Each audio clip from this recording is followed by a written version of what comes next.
Desde que eu era mais novo, eu sempre queria ficar com as meninas mais lindas que eu conhecia. Mas no final da história, nunca era eu que acabava ficando com as meninas. Isso acontecia tanto que eu ganhei o apelido dos amigos de Sazon, aquele que temperava as meninas para eles, você sabe o que, né? Um bom exemplo disso seria uma vez que eu fui pra praia com dois amigos. A gente tinha ido pra praia para passar um final de semana. Eu e dois amigos, a gente já tava com 30 e poucos anos, ou seja, a gente já tinha uma grana legal para gastar. A gente resolveu ficar numa pousada, passar o final de semana e voltar para São Paulo no domingo.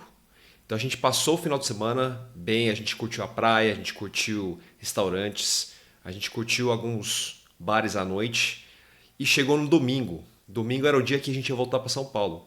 Então a gente amanheceu o dia na praia, resolvemos almoçar e à tarde a gente ficou num barzinho que tinha um ambiente muito legal lá. A gente resolveu passar a tarde nesse bar e voltar no começo da noite para São Paulo. Então nesse bar tinha gente e tinha outras pessoas também da nossa idade, assim, jovens. Era um bar que tinha um ambiente legal, com música, ambiente legal, e dava pra gente conversar num volume bacana entre nós. Então tinha eu e meus dois amigos numa roda, mas tinham outras rodas em nossa volta. Eu não lembro se eram mesas, mas acho que não, acho que eram rodas de pessoas em pé. Sabe aquelas mesas que são altas e não tem cadeira em volta? Você fica em volta, mas você fica em pé? Então a gente estava lá tomando nossas cervejas. Eu e meu amigo a gente estava tomando, um outro amigo não estava tomando porque ele ia voltar dirigindo. E tava tudo legal, tava tudo bacana, um clima bacana. A música rolando também. Foi quando eu percebi que tinha um grupo do lado. E nesse grupo tinha uma menina que era muito bonita. Era uma loira de olhos verdes. E eu fiquei olhando para ela. Conversa vai, conversa vem, passou um tempo e esse grupo ficou muito próximo do nosso grupo. Os nossos grupos ficaram lado a lado. E eu ficava olhando para essa menina e depois de um tempo eu percebi que ela estava olhando de volta. Ou seja, estava tendo um certo interesse entre nós. E nesse momento eu já estava pensando, se desse alguma brecha, o que eu ia falar para a menina e tal. Mas teve uma coisa que eu reparei nesse tempo nessa menina. Eu reparei no sotaque dela. Eu reparei que ela falava um português um pouco quebrado. Eu reparei que ela era uma gringa, ela não era daqui. E eu reparei que ela era de algum país europeu que falava inglês. Então chegou uma hora que deu uma brecha e eu consegui falar alguma coisa pra menina pra chamar a atenção dela. Então ela saiu do grupo que ela tava e ela veio pro nosso grupo. Aí eu me apresentei, falei que meu nome era Denis e tal, e a gente foi se conhecendo. Fui fazendo perguntas sobre o que ela faz da vida, da onde ela era, evidentemente, e o que ela fazia no Brasil, etc, etc. Foi uma abertura legal e as coisas estavam fluindo bem, a gente estava conseguindo se conversar por uns 5, 10 minutos. Mas foi aí então que um dos meus amigos entrou na conversa. Assim, tudo normal, né? A gente estava no grupo, estava todo mundo se conhecendo, e ele começou a conversar com ela. E esse meu amigo é bom de lábia. Então ele começou a puxar a conversa e conversar com ela, mas ele começou a direcionar o foco da conversa para ele e a menina. É como se eu estivesse começando a ficar de escanteio. E nesse momento eu estou começando a entrar em desespero, porque isso é uma coisa que já acontecia antes. Eu estava interessado numa menina, só que eu estava começando a perder ela para o meu amigo.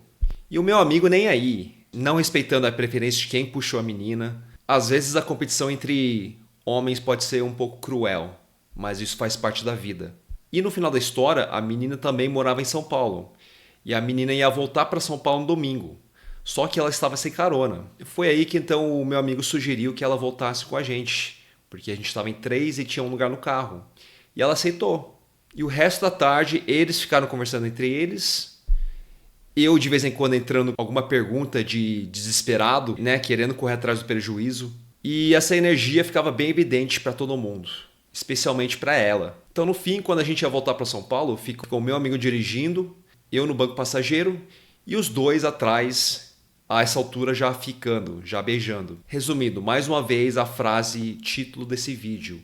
Eu estava temperando as meninas para os meus amigos. Bom, enfim, oportunidade perdida, a gente volta para São Paulo, o casal troca contatos entre si, eles vão se ver de novo, e eu vou para casa sozinho e o meu amigo que estava dirigindo também vai para casa. E fica por assim. Eu acho que por volta de 2 semanas depois, eu encontro esse meu amigo que ficou com a menina. E ele começou a me contar, na cara larga, de como foi o encontro deles. que eles foram em tal lugar, tal, mas como terminou a noite, ele falou que eles foram pra cama e tudo mais, só que ele me contou uma coisa muito peculiar, muito interessante. Ele me contou que ela fez uma coisa que ele nunca tinha visto antes, uma coisa totalmente fora de série. Quando eles estavam lá transando, bem na hora que, né, na hora H, quando a gente vai ejacular, ela pediu para ele parar e pediu para ele segurar, porque ela fazia questão que ele ejaculasse na boca dela. E não só isso, ele falou que ela sugou tudo, ou seja, não deixou nada, não deixou nenhuma gota, como se ela estivesse se subordinando 100% para ele. E ele falou que nunca viu uma coisa igual, e quando eu ouvi também é uma coisa muito, eu achei uma coisa muito impressionante. Enfim, tudo isso que aconteceu com o meu amigo e não aconteceu comigo. E tá aí mais um exemplo de como eu temperava as meninas para os meus amigos. E é claro que isso estava sendo frustrante para mim. E foi aí então que eu resolvi que isso não podia continuar assim. Na verdade, esse momento chegou um pouco depois, quando eu fiquei muito apaixonado por uma menina no trabalho e ela partiu meu coração. E eu realmente resolvi que isso não podia ficar mais assim. Mas de todo modo, isso não podia continuar assim. E o jeito que eu dei para resolver esse negócio todo foi justamente buscando autodesenvolvimento. Eu sei que isso pode soar meio cringe, porque tem tanta porcaria na internet, no YouTube hoje, sobre automelhoria, autodesenvolvimento, autoajuda, mas se você realmente encontrar as coisas boas que funcionam para você, isso pode realmente transformar a sua vida. O que a gente não pode fazer é acreditar que as coisas são como elas são, ou porque a gente era de um jeito quando a gente era criança, ou porque a gente veio de tal família, ou porque a gente era pobre, ou porque a gente se acha feio. Não, as coisas podem mudar e você tem que acreditar. Tem formas de acontecer isso, só que não acontece do dia para a noite. Então, o autodesenvolvimento é uma jornada que começa hoje, mas não termina nunca, pode ser pelo resto da vida. O ponto é, esse caminho é muito realizante, é muito, como é que eu posso dizer? Uma vez que você parte nessa jornada, você não quer parar mais, porque você já começa a ver resultados depois de 3 meses, 1 ano, 2 anos, 5 anos. Mas você começa a se sentir realizado porque você está trabalhando para você mesmo, para se auto-beneficiar. Não só em termos de meninas, mas em termos de tudo, em termos de saúde, em termos de negócios, em termos de ganhar mais dinheiro, em termos de ter relacionamentos melhores com os amigos, com a família. O ponto é, esse é o momento que você decide que você vai se autorrespeitar. E isso é muito importante. O que eu vou falar nesse vídeo são alguns pontos de como iniciar essa jornada de autodesenvolvimento. O que eu comecei a fazer no começo. Se você está começando essa jornada agora, são as coisas que podem ter o maior impacto no seu início de jornada. E são coisas que eu recomendo muito. Então são alguns itens que eu vou falar aqui e você pode começar a aplicar desde já. O primeiro item é ir para a academia. Ir para a academia tem muitos benefícios. Para começar, a sua saúde. Eu não pesquisei aqui, mas você sabe tão bem quanto eu o quanto isso traz benefícios. Além da saúde, isso tem um enorme efeito na sua aparência, evidentemente. Não só em termos de beleza do corpo, mas em termos de demonstrar para os outros que você respeita o seu corpo, você respeita a si próprio, você está cuidando de si. Você não é uma pessoa largada, você é uma pessoa responsável. E isso demonstra muito de você sem falar uma palavra, tanto para as meninas, quanto para os seus amigos, quanto para sua família. Se você não curte academia mesmo, como eu também não curto, ir para academia e ficar naquelas máquinas fazendo repetições de movimentos, eu diria para você procurar algum esporte, mas algum esporte que você goste muito, mas também que exige de você, como por exemplo CrossFit ou Jiu-Jitsu, porque são esses esportes que exigem de você, que exigem que você supere seus limites. Isso vai te ajudar a criar uma resiliência que você usa em todas as áreas da sua vida. Então, por exemplo, se você for rejeitado por uma menina, você não fica tão abalado, porque você está acostumado nas aulas de Jiu-Jitsu ou nas aulas de CrossFit a testar os seus limites, a testar a sua dor. E eu sei que uma rejeição ou um coração partido dói muito, mas como você está acostumado a enfrentar coisas difíceis e sentir dores e superações, você vai levar isso como sendo mais um desafio ou mais uma barreira, como qualquer outra. E você vai ter forças agora para enfrentar isso. Você vai estar mais centrado em você. Você vai estar mais forte por dentro. Então, a primeira dica é ir para a academia ou praticar algum esporte que você goste e que exige alguma coisa de você. A segunda dica vai ser um pouco polêmica, porque a segunda dica é o tal de Luxmaxing. Luxmaxing, se você procurar na internet, é onde você usa métodos para você maximizar a sua beleza facial. Tem métodos que você pode utilizar para você maximizar o quão bonito você consegue ser. E eu estou falando da parte que não exige cirurgia plástica, só para simplificar aqui. Então tem alguns métodos simples, como por exemplo o mewing, que é basicamente você grudar sua língua no céu da boca quando você vai dormir e fechar a boca e dormir respirando pelo nariz, porque parece que nós seres humanos fomos feitos para dormir assim, mas hoje em dia a gente dorme da forma errada, com a boca aberta e passando o dia inteiro respirando pela boca, e isso causa o fechamento da mandíbula e dos ossos das bochechas. Mas enfim, se você quiser procurar com mais detalhes, o mewing se escreve assim. E tem muitos vídeos na internet que mostram como é o método. Tem alguns métodos bizarros na internet que você vai encontrar que incluem martelar os ossos da bochecha ou do queixo. Mas aí já entra numa área que é muito extrema e você vai perceber que as pessoas que fazem isso parecem ter uma obsessão por ter essa beleza facial, esse Luxmaxing. E eles colocam isso acima de outros valores que a gente precisa ter para conseguir conquistar as meninas. Outros valores mais importantes até. Como, por exemplo, ter a confiança em você mesmo. Como, por exemplo, o que a gente falou aqui, de se autorrespeitar. De você entender a dinâmica entre homem e mulher. Vá por mim, você vai entender que a beleza não está no topo do pilar de coisas que as mulheres procuram nos homens. Pelo menos nem tanto quanto os homens procuram nas mulheres. E uma outra dica aqui de Luxmaxing que é meio óbvia é postura. Você tem que começar a ter uma postura ereta. Então toda vez que você lembrar, lembre-se que suas orelhas têm que ficar acima dos seus ombros o tempo todo. E ande com os pés retos para frente, não com os pés abertos. Tudo isso faz com que você aplique pressão no seu rosto da forma correta. Enfim, de novo, eu não sou um médico aqui. Se você quiser procurar mais, procure por Luxmaxing, escrita dessa forma aqui, e você vai ver os diferentes tipos de métodos que tem na internet. Eu, particularmente, só pratico o mewing. Eu tento sempre lembrar da postura, além de ir para a academia, óbvio. E a última dica de hoje é: procure um tratamento psicológico. Isso não é necessariamente ir ao psicólogo, mas procure alguma coisa para você tratar dos seus traumas infantis. Quando a gente fala de traumas infantis, a gente não está falando de traumas graves. Você não precisou ter passado por alguma coisa muito grave, como histórias que a gente ouve por aí, para você ter traumas infantis.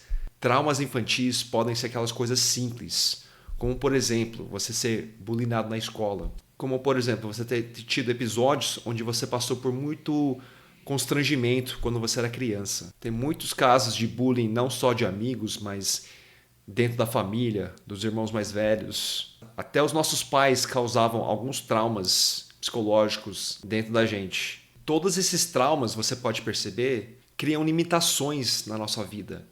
A gente deixa de fazer alguma coisa ou a gente deixa de ser de alguma forma justamente porque a gente tem um limite ou alguma gaiola invisível que limita a gente de ser de uma certa forma.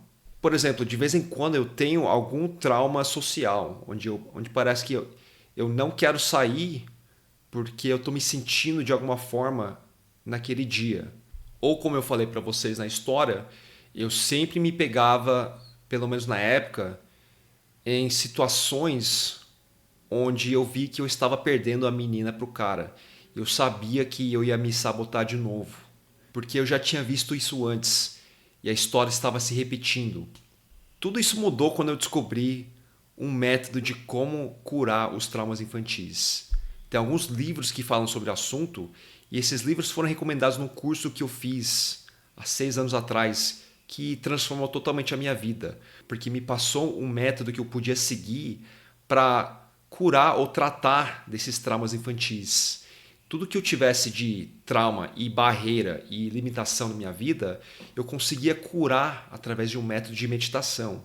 Eu vou simplificar esse método para vocês aqui, para não delongar muito. Mas é basicamente você sozinho no seu quarto, sentado, com os olhos fechados, respirando. E à medida que você respira, eu quero que você lembre de algum episódio que aconteceu no passado que te causa esse trauma que você está querendo curar ou que você está querendo tratar. Quanto mais cedo for esse evento, ou seja, quanto mais novo você era quando aconteceu esse evento, melhor será, porque você vai na origem de quando esse trauma surgiu. Então você vai sentar no seu quarto, sozinho, com os olhos fechados. Você vai pensar em algum episódio que aconteceu com você no passado que causou esse trauma. E você vai tentar perceber, enquanto você lembra desse episódio, você vai tentar perceber as sensações físicas que acontecem no seu corpo enquanto você lembra. Então, por exemplo, enquanto você está lembrando de, sei lá, um episódio de quando o seu pai gritou com você no restaurante porque você estava falando alto. E isso te causou a não falar mais em público. Quando você lembrar desse episódio, você vai tentar ver o que acontece no seu corpo. Por exemplo, eu sinto que o sangue está subindo do meu lado direito do pescoço. Ou eu sinto um aperto do lado esquerdo do peito. Ou meu braço trava, alguma coisa assim. Então, quando você perceber alguma coisa diferente no seu corpo, você vai começar a respirar e você vai começar a relaxar essas sensações no corpo. Você vai começar a soltar essas travas que tem no seu corpo. E só de fazer isso, você vai perceber que automaticamente o trauma está se soltando, está deixando o seu corpo. Agora lembre-se, você não pode se frustrar se você não está sentindo que você está se livrando desse trauma. Porque isso quer dizer que você está resistindo às sensações e ao pensamento. E tudo que você resiste, persiste. Nunca se esqueça disso. Então deixe acontecer naturalmente. E se não acontecer, não fique frustrado. Deixe para uma próxima sessão. Você vai perceber ao longo dos dias que você vai sentir menos e menos esses traumas. Se for precisar repetir esse método de novo depois de alguns dias, pode repetir. O que eu garanto é que isso funciona. Isso parece uma coisa muito do além, porque é uma coisa prática e parece que funciona. Pelo menos eu espero que aconteça com você como aconteceu comigo. É uma coisa que realmente mudou a minha vida e muda quem eu sou hoje, comparado com quem eu era no passado. E eu uso esse método para tudo. Tudo que surge na vida, tudo que surge de dificuldade ou barreira, eu tento superar com esse método de soltar as sensações físicas. Bom, são esses 3 itens que eu tenho para trazer para vocês hoje. Eu espero poder ter ajudado e eu espero poder fazer mais vídeos relacionados a esses assuntos que a gente está falando aqui. De automelhoria, de autodesenvolvimento, de curar traumas infantis e da gente ser cada vez melhor. Espero que você tenha gostado. Obrigado por ter assistido até o final desse vídeo e a gente se fala na próxima. Então um grande abraço e a gente se fala.